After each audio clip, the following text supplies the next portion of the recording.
নমস্কার, আমি ঋতব্রত।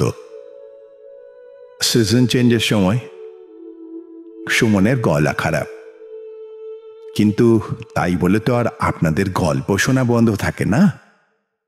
তাই আজকে সুমনের পরিবর্তে আমি আপনাদের গল্প পাঠ করে শোনাব।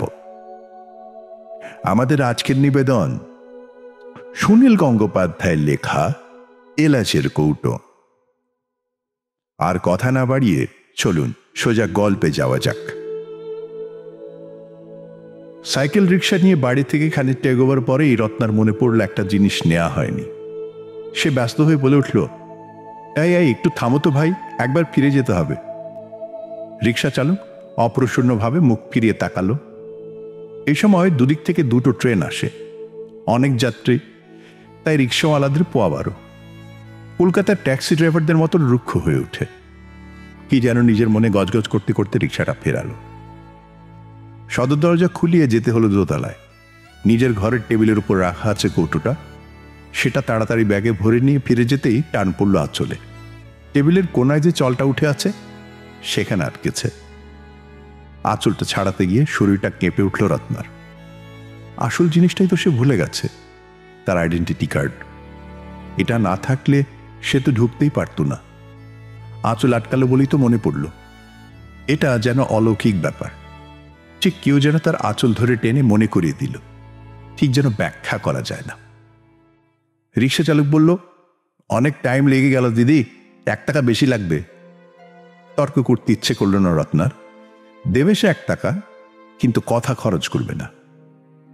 এই সময়টাতেই মফস্বল শহর সবচেয়ে বেশি জেগে ওঠে। ট্রেন আসে, দোকানপাট খুলে, স্কুল কলেজের ছেলেমেয়েরা বেরোয়, হাসপাতালেও ভিড় হয়। এই হাসপাতালের সামনে আটকা পড়তে হয় ট্রাফিক জ্যামে। সামনে আবার একটা ময়লার গাড়ি। রত্না কয়েকদানা এলাচ মুখে দিল।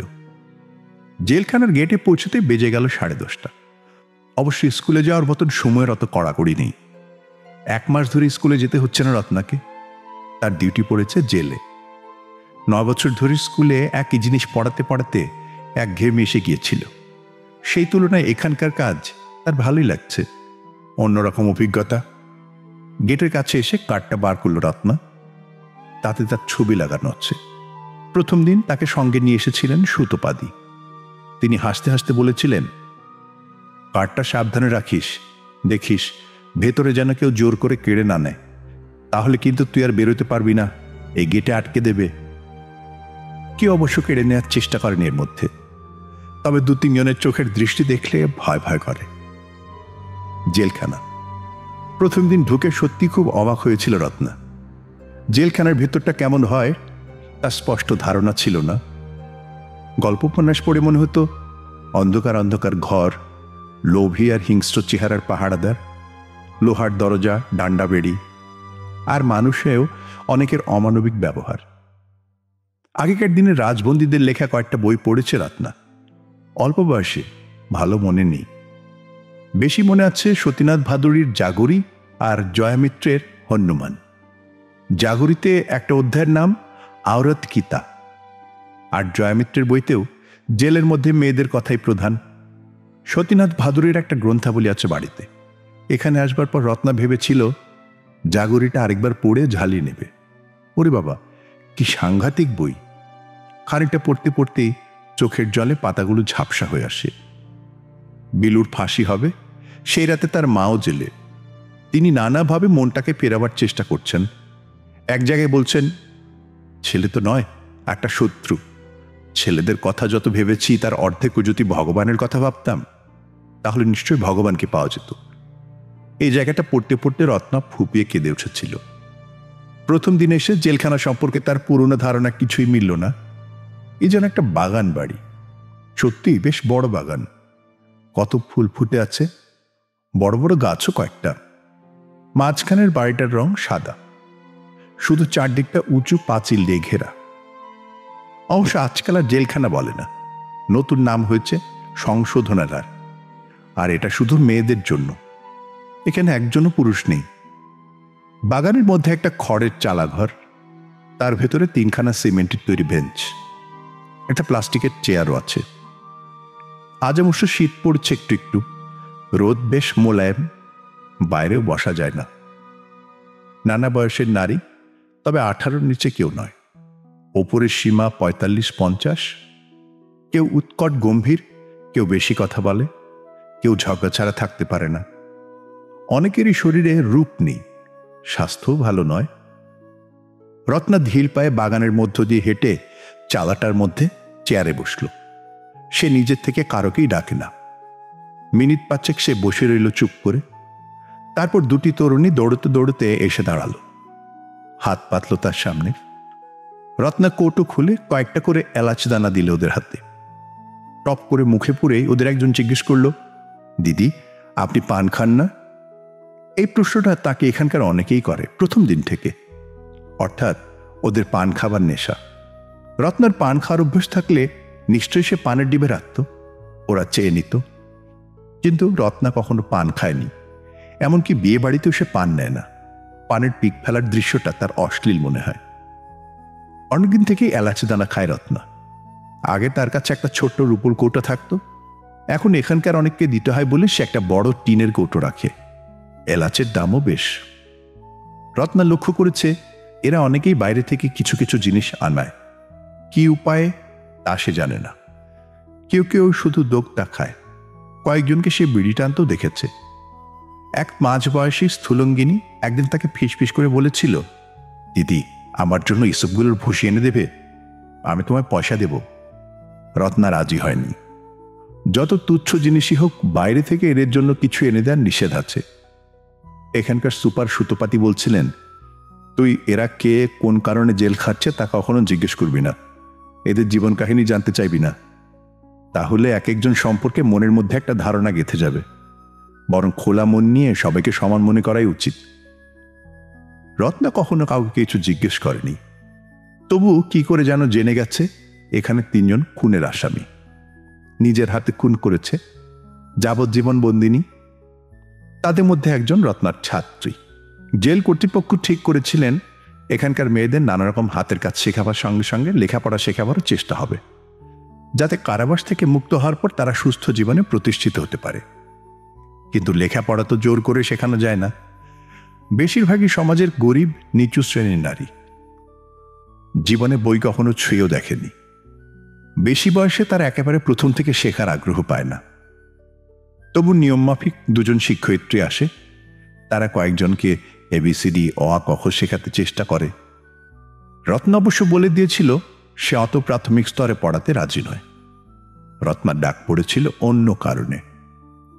সুতোপাতি একদিন জানতে পেরেছিলেন খুনের আসামি বাসন্তী নামের একটি মেয়ে ঝগড়ার সময় ইংরেজিতে গালাগালি দেয়। সোয়াইন, ব্লাডি, বাস্টার্ড, বিচ, এসব গালাগাল তার মুখ দিয়ে অনর্গল বেরিয়ে আসে। তার কেস হিস্ট্রিতে দেখা গেছে সে একটি ধনী পরিবারে আয়ার কাজ করত। সেই বাড়িতে তাদের মুখ থেকে শুনে শুনে সে ওইসব গালাগাল মুখস্থ করেছে। সুতোপাতি তার সঙ্গে কথা বলে বুঝলেন সে ইংরেজি বাংলা পড়তেও পারে। আলেকজান্ডার, সম্রাট অশোকের নাম জানে, অর্থাৎ প্রায় ক্লাস 8-9 বিদ্যে। সুতোপাতি ওকে জিজ্ঞেস করেছিলেন, তুই আরো পড়তে চাস? সে ঘাড় নেড়েছিল। বছরখানেক পড়ালে MA মাধ্যমিকও পাশ করতে পারে। তেমন যদি হয় তাহলে এই সংশোধনাগারেরও বেশ নাম হবে, ছবি উঠবে কাগজে। তাই সরকারি স্কুলে আবেদন করে রত্না হালদারকে তিনি এখানে আনিয়েছেন। বাসন্তীকে পড়াতে গিয়ে রত্না দেখেছে এই মেয়েটির মেধা আছে, যা পড়ে তা বেশ মনে রাখতে পারে। 24-25 বছর বয়স, মুখখানা সুন্দর নয়, কিন্তু শরীর বেশ আঁট, বুকের গড়ন যেন বেশি বেশি। মাঝে মাঝে সে বেশ সরলভাবে হেসে উঠে। মেয়ে কেন দুটো খুন করেছে তা জানার জন্য রত্নার মনটা আকুলি বিকুলি করলেও প্রশ্ন করার উপায় নেই, নিজে থেকে যদি সে কখনো কিছু বলে। বাসন্তী বই খাতা নিয়ে এসে বসল তার সামনে। ওকে পড়াতে পড়াতে রত্নার মনে হলো পরীক্ষায় পাশ করলেও সে বিদ্যে নিয়ে ও কি করবে? ও কি কোনোদিন ছাড়া পাবে? যাবজ্জীবন মানে 14 বছর। এই কেসে অনেকের ধারণা গুড কন্ডাক্টের রিপোর্ট থাকলে 12 বছর পরে খালাস হয়ে যেতে পারে, কিন্তু সে ব্যবস্থা তো আর নেই। সুপ্রিম কোর্টের নির্দেশ আছে যাবজ্জীবন মানে সারা জীবনই পৌঁছতে হবে জেলে। অন্তত 20-22 বছরের আগে রিভিউয়ের প্রশ্ন নেই। সংশোধনাগার নাম হোক আর যাই হোক, আসলে তো কারাগার। আরেকটি মেয়ে, সে রত্নার কাছে পড়তে আসে না, কিন্তু এই সময়টায় সে একটা খুঁটিতে ঠেস দিয়ে বসে থাকে। সে কোনো কথা বলে না, কোনো প্রশ্ন করলে উত্তর দেয় না। বৃষ্টির সময় বাসন্তী তাকে বলেছিল, এই মেদ্দা, বসে বসে ভিজছিস কেন, ভেতরে উঠে যা। তা শুনেও মেয়েটি উঠে আসেনি, একই জায়গায় বসে বসে ভিজেছে। রত্না জিজ্ঞেস করেছিল, ওর নাম কি বললে? মেদ্দা? এ আবার কেমন নাম, মানে কি? ঠোঁট উল্টে বাসন্তী বলেছিল, কি জানি, সবাই তো ওই নামেই ডাকে, ও আমারও আগে থেকে আছে। নাম শুনে বোঝাও যায় না বাঙালি কিনা, কথা বলে না, তবু ও একদিন চমকে দিয়েছিল। সেদিন বাসন্তী ছাড়াও অন্য 4টি মেয়ে এখানে ছিল। এরকম মাঝে মাঝে অন্যরাও আসে, পড়াশোনার জন্য নয়। রত্নার কথা শুনে বড় বড় চোখ মেলে। সেই সব দিনে রত্না বই খুলে পড়ায় না, নানা রকম গল্প করে। একটি মেয়ের নাম সবিতা। তাকে রত্না জিজ্ঞেস করেছিল, তুমি তোমার নামের মানে জানো? সবিতা দুদিকে মাথা নাড়ে, কৌতূহল ও বিস্ময় মিশিয়ে। যেন এই প্রশ্নটা কেউ তাকে জিজ্ঞেস করেনি। রত্নাও কম অবাক হয় না। নিজের একটা নাম সারা জীবন বয়ে বেড়াবে, অথচ তার মানে জানবে না। সে জিজ্ঞেস করে অন্য মেয়েদের নাম, লতা, রুবাত আর প্রমোদা। এর মধ্যে একমাত্র লতাই তার নামের অর্থ বোঝে, লতা পাতা। সে অবশ্য হেসে বলল, রাত্রিবেলা সাপকেও লতা বলে, সেই ভেবেই বোধহয় বাপমা ওই নাম রেখেছিল। রুবাত শুনে রত্নার খটকা লেগেছিল। এ আবার কি ধরনের নাম? মেয়েটির নাকে একটা নাচ ছাবি, মুখে এমন একটা ভাব আছে যাতে মুসলমান বলে মনে হয়। কি ভাবের জন্য এমন মনে হয় সেটা বলা শক্ত। তার নাম আরো কয়েকবার জিজ্ঞেস করে রত্না বুঝল তার অনুমানে ঠিক। মেয়েটির নাম রুবাইয়াত, ঠিক উচ্চারণ করতেও পারে না। সে বলেছিল, তোমার নামের মানেটা খুব সুন্দর। রুবাই হচ্ছে 4 লাইনের এক ধরনের কবিতা। কবিতা জানো তো, পদ্য কিংবা ছড়ার মতন, তার থেকে রুবাইয়াত। ওমর খৈয়াম নামে একজন বড় কবি রুবাইয়াত লিখেছেন, সে গল্প অন্য একদিন বলবো। আর প্রমোদা হচ্ছে সুন্দরী মেয়ে। হ্যাঁ প্রমোদা, তুমিও তো সুন্দর। আর সবিতা, তুমি হচ্ছে আকাশের সূর্য। সূর্যের অনেক নাম আছে, আদিত্য, অরুণ, ভাস্কর, রবি, কিন্তু এসবই ছেলেদের নাম হয়। রবি নামটা নিশ্চয়ই শুনেছ, অনেকেরই নাম রবি হয়। বাসন্তী, তুমি তো রবি বানান জানো, র আর বয় রস্যই। কিন্তু যদি রবীন্দ্রনাথ হয় তাহলে কিন্তু বয় দীর্ঘই হয়ে যাবে, বদলে যাবে। সবিতা জিজ্ঞেস করল, কেন বদলে যাবে? এই প্রশ্ন শুনে খুশি হয়ে রত্না বলল, এই যে তুমি জিজ্ঞেস করলে কেন, তার মানে তোমার পড়াশোনা করার ইচ্ছা আছে। ওটা ব্যাকরণের ব্যাপার, পরে একদিন বোঝাবো। তোমরা রবীন্দ্রনাথ ঠাকুরের নাম শুনেছ? হায়, আমাদের এই বিশ্বকবির নাম গ্রাম বাংলার অনেক নারী জানে না, অনেক পুরুষও বোধ হয় তাই। এদের মধ্যে একমাত্র বাসন্তী জানে। রত্না জিজ্ঞেস করেছিল, বাসন্তী, তুমি রবীন্দ্রনাথের কোনো কবিতা বাগান মুখস্থ বলতে পারো? বাসন্তী দুদিকে মাথা নাড়ল। রত্না বলল, তার কত গান তো শোনা যায়, রেডিওতে, পুজো প্যান্ডেলে, সিনেমায়, তার একটাও মনে নেই। বাসন্তী বলল, কি জানি।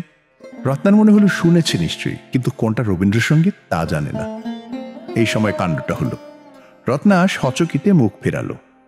খুঁটিতে হেলান দিয়ে বসে থাকা মেদ্দা একটাও কথা না বললেও সে নিশ্চয়ই এদের সব কথা কান খাড়া করে শুনে। সে এখন গুনগুন করে গাইছে, ও শ্রু নদী সুদূর পারে, ঘাট দেখা যায় তোমার দ্বারে। অশ্রু নদীর সুদূর পারে ঘাট দেখা যায় তোমার দ্বারে। সুর নির্ভুল তো বটেই, উচ্চারণও স্পষ্ট, শিক্ষার ছাপ আছে।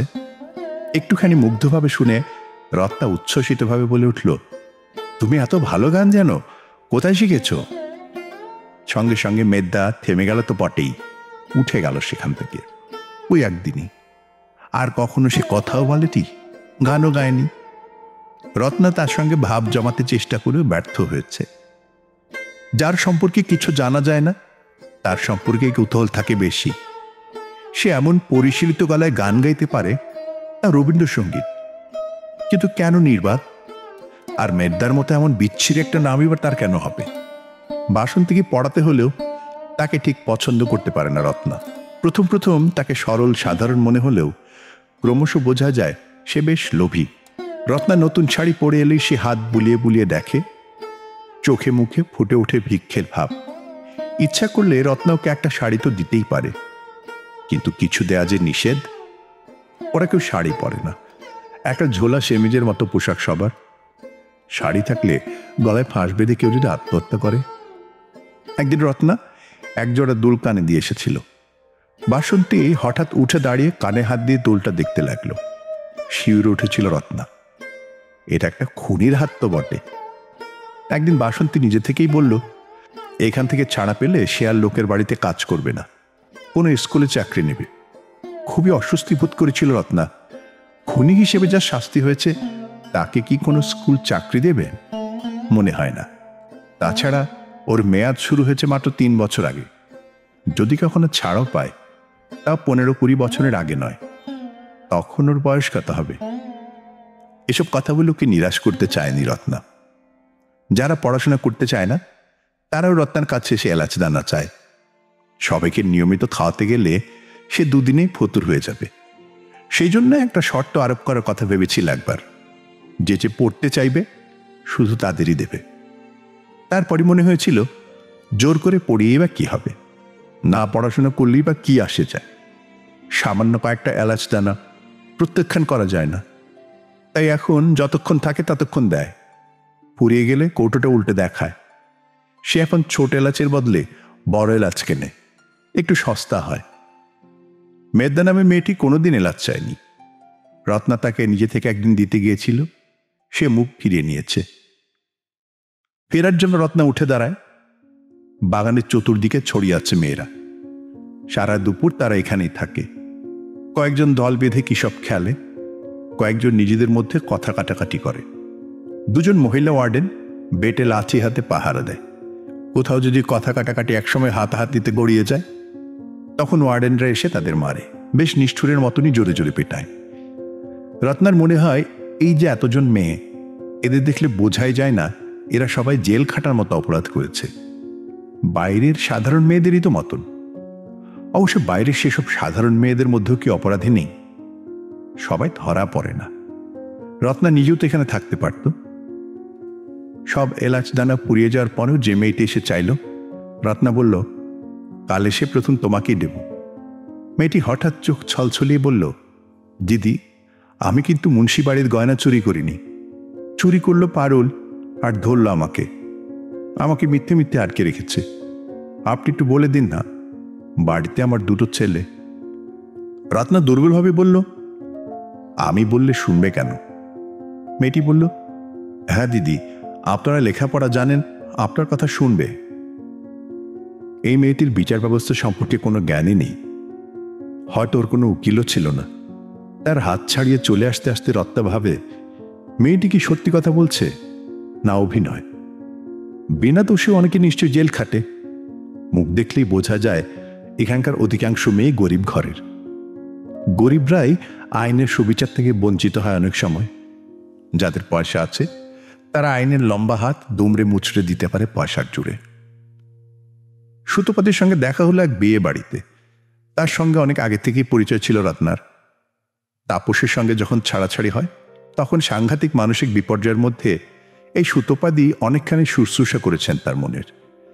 তাপস ওর পিস্তুত ভাই, তবু তিনি বলেছিলেন, তুই ওকে বিয়ে করতে রাজি হওয়ার আগে আমাকে জানাসনি। ও তো একটা স্কাউন্ড্রেল, চেহারাটা চকচকে, বাইরে থেকে কিছু বোঝা যায় না। ও তো ওর মায়ের গায়েও হাত তুলে, তোকে মারধর করবে, এ আর আশ্চর্য কি? বিয়ে বাড়িতে সুতোপাদির সঙ্গে তার বেশি গল্প হয়। সে কেমন পড়াচ্ছে, বাসন্তী পাশ করতে পারবে কি না, জেলের মেয়েদের সম্পর্কে তার কি ধারণা, এইসব প্রশ্ন করেন খুঁটিয়ে খুঁটিয়ে। নিছক চাকরি নয়, নিজের কাজটা ভালোবাসেন সুতোপাদি। এক সময় রত্না জিজ্ঞেস করে ফেলল, ওই মেদ্দা নামের মেয়েটাকে একেবারে বুঝতে পারি না, কারোর সঙ্গে কথা বলে না, অথচ ভালো গান গায়। ওর আসল নামটা কি? সুতোপাদি হেসে বললেন, যে কোনো কথা বলে না সে তো রহস্যময় হবেই। খুব একটা রহস্য নেই, সাধারণ ঘটনা। রাগের মাথায় একজনকে খুন করে ফেলেছে। একটা ব্যাপার তো আমি দেখছি, এই যে এতগুলো মেয়ে প্রিজনার, এদের প্রায় প্রত্যেকেরই ক্রাইমের সঙ্গে কোনো না কোনো পুরুষ জড়িত। পুরুষরা এদেরকে অপরাধের পথে ঠেলে দেয়। যেমন ধরো নারী পাচারের কেস আছে একটা, মেয়েরাই বোকাশোকা মেয়েদের ফুসলি এনে দেহ ব্যবসায় চালান দেয়। কেউ কেউ ধরা পড়ে, শাস্তি হয়, মেয়েটা দোষী, কিন্তু ফ্লেশ ট্রেড তো চালাচ্ছে পুরুষরা। আসল ক্রিমিনাল তো তারা ধরা পড়ে না। রত্না চমকে গিয়ে বলল, এই মেদদাও সেরকম কোনো কেসে ধরা পড়েছে নাকি? ছুতপা বলল, না, বললাম না ওর খুনের কেস। ওর নাম মাধবী। কেন ওকে অন্যরা মিদ্যা না মেদ্দা বলে আমি জানি না। ও ছিল তোরই মতন স্কুল টিচার, মধ্যবিত্ত পরিবারের মেয়ে। অনেক ক্ষেত্রে যা হয়, একজনের প্রেমে পড়ল, সে বিয়ের প্রতিশ্রুতি দিয়েছিল, তার মধ্যে রেগুলার সেক্স রিলেশনও হলো, এর মধ্যে একটা মন্দিরের সামনে গিয়ে বিয়ের ভানও করেছিল। তারপর মাধবী প্রেগনেন্ট হতেই সে হারামজাদা নিজের মূর্তি ধরল। অ্যাবর্শন না করলে সে মাধবীকে ঘরে নিতে পারবে না। বিয়ে যদি হয় তাহলে অ্যাবর্শনের প্রশ্ন উঠবে কেন? এই নিয়ে তালমন্দ মারধর। মাধবী তখন গেল তার শাশুড়ির কাছে সুবিচার চাইতে। সেই দিনই ঘটল ঘটনাটা। সেই মহিলা শুধু যে পুত্র স্নেহে অন্ধ তাই নয়, তিনি এই সম্পর্কের কথা কিছুই জানতেন না। অন্য মেয়ের সঙ্গে তার ছেলের বিয়ে ঠিক করে রেখেছিলেন। তিনি কুকুর বেড়ালের মতন দূর দূর করে তাড়াতে চাইলেন মাধবীকে। খুব খারাপ ভাষায় গালাগালি দিতে দিতে ওকে বলেছিলেন বাজারের বেশ্যা। সেটাই সহ্য করতে পারেনি মাধবী। ওর সেই স্বামীটা তোর তাপসের মতনই হারামজাদা, তখন বাড়িতেই লুকিয়েছিল। গালাগাল শুনে মাধবী ও শাশুড়িকে এসে একটা ধাক্কা দেয় খুব জোরে। মহিলা ধরাস করে পড়ে গেলেন, সঙ্গে সঙ্গে অক্কা, ডেড। কোনো চিকিৎসাও করা যায়নি। রত্না বলল, এটা কি মার্ডার? খুনের কোনো ইন্টেনশন তো ছিল না। সূত্রপাতি বললেন, ম্যানস্লটার বলা যায়, কিন্তু ওদের পক্ষের উকিল ভয়ঙ্করভাবে কেসটা সাজিয়েছিল। একটা হাতুড়ি মার্ডার ওয়েপন হিসেবে দেখিয়েছিল। লাইফ ইমপ্রিজনমেন্ট দিয়ে দিলেন। অবশ্য একটা আপিলের মামলা এখনো ঝুলে আছে। এর মধ্যে ওর পেটের বাচ্চাটা নষ্ট হয়ে গেছে। এখানেও তুই দেখ, সব নষ্টের মূলই হারামজাদাটা। কিন্তু তার কোনো শাস্তি হলো না, আইনের ফাঁক বলে বেরিয়ে গেল। সুতোপাদি মাধবীর পাষণ স্বামীটার সঙ্গে তাপসের তুলনা করায় রত্না কেঁপে উঠেছিল। হ্যাঁ, তুলনা করা যেত বটেই, কিন্তু রত্নার মনে পড়েছিল অন্য কথা। তাপস যেদিন তাকে প্রথম লাথি মারে, সেদিন অপমানের দুঃখে সে শুধু কেঁদেছিল। মাঝে মাঝে এরকম চলার পর তাপস আরো নৃশংস হয়ে উঠল। একদিন তার উরুতে সিগারেটের ছ্যাঁকা দিয়েছিল। সেদিনকে রত্না ভাবেনি যে তাপসকে খুন করবে। পরপর কয়েকদিন সে প্রতিশোধ নেওয়ার জন্য খুনের পরিকল্পনা করেছিল। বিষ খাওয়াবে, না ঘুমের মধ্যে ওর গায়ে কেরোসিন ঢেলে আগুন লাগিয়ে দেবে। কাগজে সেই সময় একটা খবর বেরিয়েছিল, বিদেশে একটি মেয়ে তার স্বামীর অত্যাচার সহ্য করতে না পেরে তার পুরুষাঙ্গটা কেটে নিয়েছিল। শেষ পর্যন্ত রত্না কিছুই পারেনি, তার সাহসে কুলোয়নি, এক বস্ত্রে পালিয়ে এসেছিল। খুনের ইচ্ছাটাও কি অপরাধ নয়? সত্যি সত্যি খুন করলে রত্নারও স্থান হতো ওই জেলে। তার উড়ুতে এখনো সেই পোড়া দাগটা আছে। দিন দুয়েক পরে জেলের বাগানে গিয়ে রত্না একটা অভূতপূর্ব দৃশ্য দেখল। সেই চালাঘরটার মাঝখানে দাঁড়িয়ে গান গেছে মেদ্দা, অর্থাৎ মাধবী। তাকে ঘিরে আছে 20-25টি মেয়ে। কয়েকজন তাল দিচ্ছে গানের সঙ্গে।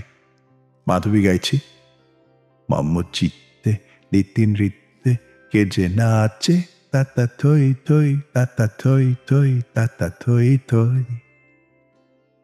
রত্না কাছে গিয়ে দাঁড়াতেই অনেকে মিলে কলস্বরে জানালো মেদ্দা খালাস হয়ে গেছে। আপিলে বেকসুর মুক্তি পেয়েছে মাধবী। হাইকোর্টে খারিজ হয়ে গেছে অভিযোগ। হাতুড়িতে শুকনো রক্তের দাগ মানুষের নয়, মুরগির। ওর শাশুড়ির গুরুতর হৃদরোগ ছিল, আগে 2বার অ্যাটাক হয়ে গেছে। মাধবী যে তাকে ধাক্কা দিয়েছে কিংবা কতটা জোরে তার কোনো প্রত্যক্ষ প্রমাণ নেই। ঠিক সেই সময় অন্য কেউ উপস্থিত ছিল না সেখানে। বাড়ির দাসীটি স্বীকার করেছে সে ছিল কলতলায়। শব্দ শুনে ছুটে আসে। অত্যধিক উত্তেজনায় ওরকম রোগীর হঠাৎ হার্ট ফেলিওর হতে পারে। রত্না ভেবেছিল মাধবীর যে মুহ্যমান অবস্থা এবং কারোর সঙ্গে কথা না বলা, তা বোধহয় গভীর অনুতাপের জন্য। মধ্যবিত্ত ঘরের শিক্ষিত মেয়ে খুন টুনের মতো ব্যাপারে নাম জড়িত হওয়াটা তো চরম অপমানই। কিন্তু তা তো নয়। মুক্তির খবর শুনে সে এত খুশি। গান শেষ করে সে এক একজন মেয়েকে জড়িয়ে ধরে বিদায় জানাচ্ছে। এতদিন কথা বলতো না, তবু সে সকলেরই নাম জানে, নাম ধরে ডাকছে। এবার সে রত্নার দিকে ফিরতে এই রত্না বলল, আমিও খুব খুশি হয়েছি। রত্না এলাচের কৌটোটা খুলে বাড়িয়ে দিল তার দিকে। বেশ কয়েকটা এলাচ দানা তুলে নিয়ে মুখে দিল মাধবী। একটু চিবিয়ে নিয়ে বলল, বাহ, কি সুন্দর স্বাদ হয়ে গেল মুখে, আগে খাইনি কেন? রত্না বলল, আমি তো আগেও তোমায় দিতে চেয়েছিলাম, তুমি নাওনি। আবার দুবার বাবা করে মাধবী বলল, ঠিক আছে, ফিরে এসে আবার খাবো, আমি তো শিগগিরই ফিরে আসছি এখানে। রত্না চকিতভাবে বলল, কেন ফিরে আসবে কেন? তোমার তো পুরোপুরি, ওরা কি সুপ্রিম কোর্টে যাবে?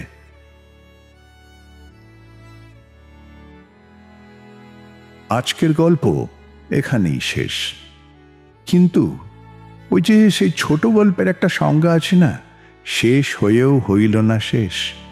এই গল্পটা যেন তার একটা আদর্শ উদাহরণ। আমি খুব শীঘ্রই আবার এখানে ফিরে আসব। সত্যি কত কিছু যেন বাকি থেকে যায়, কত কিছুই যেন একটা লাইন বলে গেল। যাই হোক, চিন্তা ভাবনা চলতে থাকুক, কথাবার্তা হোক চ্যাটে, কমেন্টে, ভাব বিনিময়, আলাপ আলোচনা। আমি আজকে বরং ছুটি নিই, আমাকে তো আবার নতুন গল্প খুঁজতে যেতে হবে, তাই না? আপনারা চালিয়ে যান। শুভরাত্রি।